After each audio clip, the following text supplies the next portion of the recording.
Hello' student, এই ভিডিঅ'টোত মই আজি অৰ্থাৎ 25/6/2026 তাৰিখে মঙলদৈ জিলাত অনুষ্ঠিত হৈ যোৱা ক্লাছ 9ৰ ফাৰ্ষ্ট ইউনিট টেষ্ট 2026-27ৰ জেনেৰেল ছায়েন্সৰ কুৱেশ্যন পেপাৰখনৰ সম্পূৰ্ণ সমাধান আগবঢ়াবলৈ লৈছোঁ। তো মঙলদৈ ডিষ্ট্ৰিক্টৰ ষ্টুডেণ্টসকলে চেক কৰি ল'বা তোমাৰ এনচাৰবিলাক, আৰু যিবিলাক ডিষ্ট্ৰিক্টত এতিয়া ছায়েন্সৰ এক্সাম হোৱা নাই ক্লাছ 9ৰ তেওঁলোকৰ বাবে ভিডিঅ'টো যথেষ্ট হেল্পফুল হ'ব। চ' সম্পূৰ্ণ ভিডিঅ'টো চাবা স্কিপ নকৰাকৈ। তো আহা তেতিয়াহ'লে আমি আৰু সময় নষ্ট নকৰোঁ, কুৱেশ্যন পেপাৰখন ডিছকাছ কৰোঁ। ভিডিঅ'টো আৰম্ভ কৰাৰ পূৰ্বে কওঁ, এই কুৱেশ্যন পেপাৰখন মোলৈ চেণ্ড কৰিছিলে মঙলদৈৰ প্ৰফুল্ল নগৰৰ পৰা নৱম শ্ৰেণীৰ ছাত্ৰ শংকৰ চৌহানে। তো ভিডিঅ'টোৰ আৰম্ভণিতে শংকৰলৈ মোৰ ফালৰ পৰা অশেষ ধন্যবাদ জ্ঞাপন কৰিছোঁ। কুৱেশ্যন পেপাৰখনত মাত্ৰ 10টাহে MCQ দিছে। তাৰে 1 নম্বৰটো দিছে 60 ডিগ্ৰী চেলচিয়াছ উষ্ণতাত কোনো জুলীয়া পদাৰ্থ ভাপলৈ পৰিৱৰ্তিত হোৱা প্ৰক্ৰিয়াটো হ'ল। তো ইয়াত উক্ত প্ৰক্ৰিয়াটো হ'ব অপশ্যন এ স্ফটিকীকৰণ। আৰু 2 নম্বৰ দিছে বাষ্পীভৱনৰ বেগ কমে যদি। এই নম্বৰটো দিছে তৰলৰ পৃষ্ঠকালি বাঢ়ে।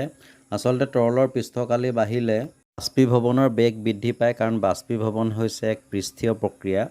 আৰু 2 নম্বৰটো দিছে উষ্ণতা বৃদ্ধি হয়। উষ্ণতা বৃদ্ধিৰ ফলত বেছি সংখ্যক কণিকাই ভাপ হ'বলৈ প্ৰয়োজনীয় গতিশক্তি লাভ কৰে, গতিকে বাষ্পীভৱনৰ বেগ বাঢ়িবহে। আৰু C নম্বৰ দিছে বায়ুৰ আৰ্দ্ৰতা বাঢ়ে।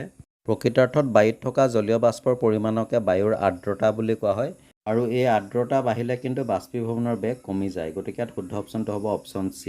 3 নম্বৰটো দিছে টিংচাৰ অফ আয়ডিনত। আচলতে টিংচাৰ অফ আয়ডিন হৈছে এক প্ৰকাৰৰ শক্তিশালী আৰু বহুল ব্যৱহৃত এণ্টিছেপ্টিক, আৰু ইয়াত ঘাইকৈ থাকে অপশ্যন বি আয়ডিন দ্ৰব্য আৰু এলকহল দ্ৰাৱক। 4 নম্বৰটো দিছে তলৰ কোনটোৱে টিণ্ডেল প্ৰভাৱ নেদেখুৱায়। ইয়াত গাখীৰ, ষ্টাৰ্চৰ দ্ৰৱণ আৰু জিলেটিন দ্ৰৱণ প্ৰত্যেকটোৱে টিণ্ডেল প্ৰভাৱ দেখুৱায়, কিন্তু টিণ্ডেল প্ৰভাৱ নেদেখুৱায় অপশ্যন ডি কপাৰ ছালফেটৰ দ্ৰৱণ। 5 নম্বৰটো দিছে ক্ৰম'জমবোৰ গঠিত হয়। তো ক্ৰম'জমবোৰ গঠিত হয় অপশ্যন চি DNA আৰু প্ৰটিনেৰে। কুৱেশ্যন নম্বৰ 6ত দিছে নিজা DNA আৰু ৰাইব'জম থকা কোষ অংগাণু হ'ল। ইয়াত নিজা DNA আৰু ৰাইব'জম থকা কোষ অংগাণু হৈছে অপশ্যন বি মাইট্ৰকণ্ড্ৰিয়া আৰু প্লাষ্টিড। 7ত দিছে কোষাৱৰণ গঠনৰ বাবে প্ৰয়োজনীয় প্ৰটিন আৰু লিপিড প্ৰস্তুত কৰে। তো ইয়াত দিয়া অপশ্যনসমূহৰ ভিতৰত শুদ্ধ অপশ্যনটো হ'ব অপশ্যন এ মসৃণ অন্তঃপৰকীয় জালিকা।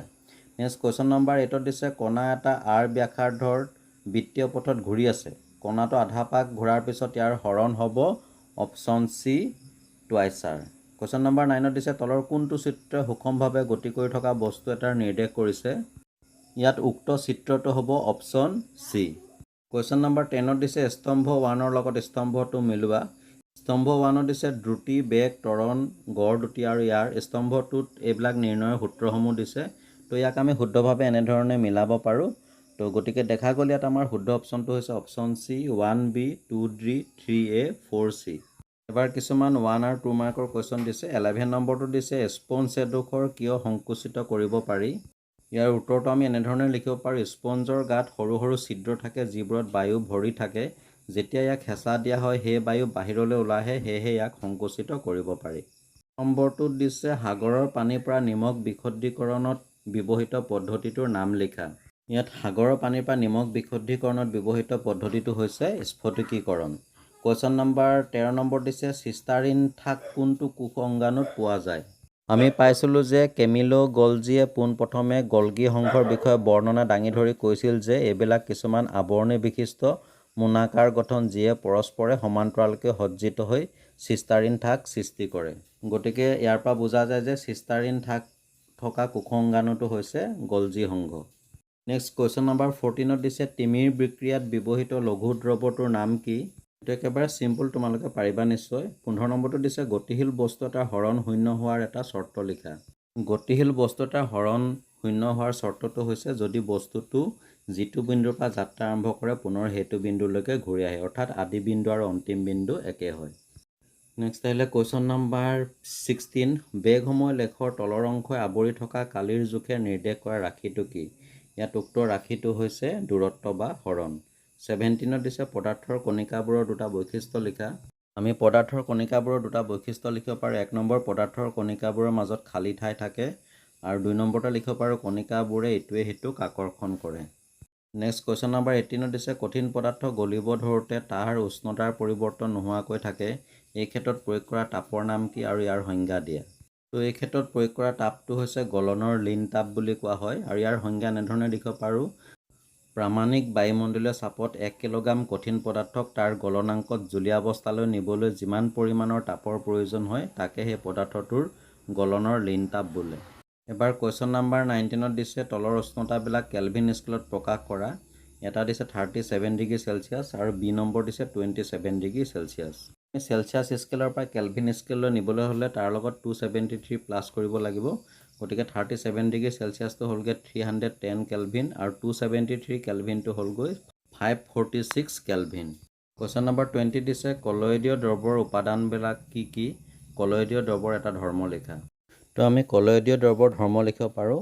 কলয়ত অসমহত্ব মিশ্ৰণ বা কলয়ডীয় কণিকাবোৰ বৰ সৰু, ইহঁতক খালী চকুৰে মনিব নোৱাৰি। ইয়াৰ যিকোনো এটা লিখি দিলে হ'ব। নেক্সট কুৱেশ্যন নম্বৰ 21ত দিছে দুটা পৰস্পৰ মিহলি নোহোৱা তৰল পৃথকীকৰণ প্ৰক্ৰিয়াৰ মূল সূত্ৰটো লিখা। তো ইয়াত এই ক্ষেত্ৰত মূল সূত্ৰটো হ'ল পৰস্পৰ মিহলি নোহোৱা তৰলবিলাক সিহঁতৰ ঘনত্ব অনুসৰি বিভিন্ন তৰপত পৃথক হয়। 22 নম্বৰ দিছে ধাতুকল্প কি? দুটা উদাহৰণ দিয়া। তো ইয়াৰ উত্তৰটো হ'ব যিবোৰ মৌলই ধাতু আৰু অধাতু এই দুয়োৰে ধৰ্ম প্ৰদৰ্শন কৰে সেইবোৰক ধাতুকল্প বোলে, যেনে বৰণ, চিলিকন ইত্যাদি। নেক্সট কুৱেশ্যন নম্বৰ 23ত দিছে কোষৰ আত্মঘাতী মোনা বুলি কোনটো কোষ অংগাণুক জনা যায়, ইয়াক কিয় আত্মঘাতী মোনা বুলি কোৱা হয়? ইয়াৰ উত্তৰটো হ'ব কোষৰ আত্মঘাতী মোনা বুলি লাইচোজমক কোৱা হয়। আৰু ইয়াৰ কাৰণটো হৈছে যদি কোষটো কোনো কাৰণত ক্ষতিগ্ৰস্ত বা মৃতপ্ৰায় হয় তেতিয়া লাইচোজমৰ ভিতৰত থকা শক্তিশালী পাচক এনজাইমবোৰ ওলাই আহে আৰু নিজৰ কোষটোকে হজম কৰি পেলায়। এবাৰ কুৱেশ্যন নম্বৰ 24ত আমাক সম্পূৰ্ণ ৰূপ লিখিবলৈ দিছে DNA, RER, ATP, SER। ইয়াত প্ৰত্যেকৰে সম্পূৰ্ণ ৰূপটো তোমালোকক আগবঢ়ালোঁ, তোমালোকে এইখিনি নোট কৰি ল'বা। RER মানে হৈছে ৰাফ এণ্ডোপ্লাজমিক ৰেটিকুলাম, ATP মানে হৈছে এডিনোচাইন ট্ৰাইফস্ফেট, SER মানে হৈছে স্মুথ এণ্ডোপ্লাজমিক ৰেটিকুলাম। কুৱেশ্যন নম্বৰ 25ত দিছে প্ৰাঞ্জলে শিলগুটি এটা 5 মিটাৰ পাৰ ছেকেণ্ড বেগেৰে উলম্বভাৱে নিক্ষেপ কৰিলে তলত দিয়াবোৰ নিৰ্ণয় কৰা। এ নম্বৰ দিছে শিলগুটিটোৰ সৰ্বোচ্চ উচ্চতা আৰু বি নম্বৰ নিৰ্ণয় কৰিবলৈ দিছে সৰ্বোচ্চ উচ্চতাৰ বেগ আৰু সৰ্বোচ্চ উচ্চতা পাবলৈ লগা সময়। ত্বৰণ দি দিছে 10 মিটাৰ পাৰ ছেকেণ্ড স্কোৱাৰ। আমি এনেধৰণে সমাধান কৰিবলৈ ইয়াত প্ৰাৰম্ভিক বেগ ইউ হৈছে 5 মিটাৰ পাৰ ছেকেণ্ড স্কোৱাৰ, অন্তিম বেগ ভি হৈছে 10 মিটাৰ পাৰ ছেকেণ্ড আৰু সময় টি ইজুকেল 5 ছেকেণ্ড। এতিয়া আমি ত্বৰণৰ সূত্ৰ প্ৰয়োগ কৰি ত্বৰণৰ মানটো পালোঁ 1 মিটাৰ পাৰ ছেকেণ্ড স্কোৱাৰ। অৰ্থাৎ শিলগুটিৰ সৰ্বোচ্চ উচ্চতা হ'ব 1 মিটাৰ পাৰ ছেকেণ্ড স্কোৱাৰ। আৰু অতিক্ৰম কৰা দূৰত্ব এছ পালোঁ 37.5 মিটাৰ। কুৱেশ্যন নম্বৰ 26ত দিছে বৰষাই 9 মিটাৰ দূৰত্ব 4 ছেকেণ্ডত আৰু তাৰ পিছত 9 মিটাৰ দূৰত্ব 2 ছেকেণ্ডত অতিক্ৰম কৰে, বৰষাৰ গড় দ্ৰুতি নিৰ্ণয় কৰা। তো ইয়াত অতিক্ৰম কৰা দূৰত্বক সময়ৰে হৰণ কৰি দিব লাগিব। প্ৰথম অংশৰ দ্ৰুতি পালোঁ 2.25 মিটাৰ পাৰ ছেকেণ্ড আৰু দ্বিতীয় অংশৰ দ্ৰুতি পালোঁ 4.5 মিটাৰ পাৰ ছেকেণ্ড। এটাকে গড় দ্ৰুতি হ'ব মুঠ দূৰত্ব বাই মুঠ সময়, আৰু এনেধৰণে সমাধান কৰি আমি গড় দ্ৰুতি পালোঁ 3 মিটাৰ পাৰ ছেকেণ্ড। নেক্সট 27টোৰ পাৰ্থক্য লিখিবলৈ দিছে। 1 নম্বৰ দিছে প্ৰকোষ কেন্দ্ৰীয় কোষ আৰু সংকোষ কেন্দ্ৰীয় কোষ। ইয়াত মই প্ৰকোষ কেন্দ্ৰীয় আৰু সংকোষ কেন্দ্ৰীয় কোষৰ মাজত থকা 4টা পাৰ্থক্য আগবঢ়াইছোঁ, তোমালোকে এইখিনি নোট কৰি ল'বা, এনুৱেল এক্সামৰলৈকে তোমালোকৰ হেল্প হ'ব। নেক্সট 2 নম্বৰটোত দিছে সুষম ত্বৰণ আৰু বিষম ত্বৰণ। সুষম ত্বৰণ আৰু বিষম ত্বৰণৰ মাজত পাৰ্থক্য আমি এনেধৰণে লিখিব পাৰোঁ, এইখিনি তোমালোকে নোট কৰি ল'বা। এবাৰ কুৱেশ্যন নম্বৰ 28ত এটা প্ৰাণী কোষৰ চিত্ৰ আঁকি কিছুমান অংশ চিহ্নিত কৰিবলৈ দিছে। কোষাবৰণ, নিউক্লিয়াছ, মাইট্ৰকণ্ড্ৰিয়া, অন্তৰ্বৰ্ষীয় জালিকা, গলজি সংঘ, লাইচোজম। তোমালোকে এনেধৰণে প্ৰাণী কোষটো আঁকি ইয়াত যিখিনি অংশ দিছে সেইখিনি চিনাক্ত কৰি দেখুৱাবা, আৰু এইটো খুব প্ৰেক্টিছ কৰিবা, তোমালোকৰ এনুৱেল এক্সামৰলৈকে আহি যোৱাৰ সম্ভাৱনা আছে যিকোনো পৰীক্ষাত, তো এইটো ভালকৈ প্ৰেক্টিছ কৰিবা। নেক্সট 29 নম্বৰ এইটোত দিছে গাড়ী এখন 5 মিটাৰ পাৰ ছেকেণ্ডৰ পৰা 10 মিটাৰ পাৰ ছেকেণ্ডলৈ 5 ছেকেণ্ডত সুষমভাৱে ত্বৰিত হৈছে, ইয়াৰ ত্বৰণ আৰু অতিক্ৰম কৰা দূৰত্ব নিৰ্ণয় কৰা। এই সমস্যাটোৰ আমি এনেধৰণে সমাধান কৰিব লাগিব। তো শেষত আমি গাড়ীখনৰ ত্বৰণ পালোঁ 1 মিটাৰ পাৰ ছেকেণ্ড স্কোৱাৰ আৰু S equal UT plus half AT square এই ফৰ্মুলা প্ৰয়োগ কৰি গাড়ীখনে অতিক্ৰম কৰা দূৰত্ব পালোঁ 37.5 মিটাৰ। এইটোৱে হৈছে ইয়াৰ এনচাৰ। নেক্সট বি নম্বৰটো দিছে বেগ সময়ৰ লেখৰ সহায়ত তলৰ সমীকৰণটো প্ৰতিষ্ঠা কৰা। এইটো তোমালোকৰ কিতাপতে আছে খুব সুন্দৰকৈ, তাৰ পৰা তোমালোকে প্ৰেক্টিছ কৰিবা। ইয়াতে অৰ বুলি দি আমাক এটা লেখ দিছে আৰু লেখটোৰ পৰা আমি কিছুমান প্ৰশ্ন দিছে, এইখিনি তোমালোকে নিজে প্ৰেক্টিছ কৰিবা। যদি কিবা অসুবিধা হয় কমেণ্ট কৰি জনাবা। তো ডিয়াৰ ষ্টুডেণ্ট, এয়া আছিলে মঙলদৈ জিলাত অনুষ্ঠিত হৈ যোৱা ক্লাছ 9ৰ ফাৰ্ষ্ট ইউনিট টেষ্ট 2026ৰ জেনেৰেল সায়েন্সৰ কোৱেশ্চন পেপাৰখনৰ সম্পূৰ্ণ সমাধান। যদি ভাল লাগিলে ভিডিঅ'টো লাইক কৰি শ্বেয়াৰ এটা কৰি দিবা আৰু এনেকুৱা ধৰণৰ বিভিন্ন এডুকেশ্যন ৰিলেটেড ভিডিঅ'সমূহ পাই থাকিবৰ বাবে মোৰ চেনেলটো ছাবস্ক্ৰাইব কৰি ন'টিফিকেশ্যনটো অন কৰি ৰাখিবা। তো এনেধৰণে চাই থাকিবা আৰবি লাৰ্ণ কাম এণ্টাৰটেইনমেণ্ট। আন এটা ভিডিঅ'ত পুনৰ লগ পাম। আজিলৈ আহোঁ, ধন্যবাদ।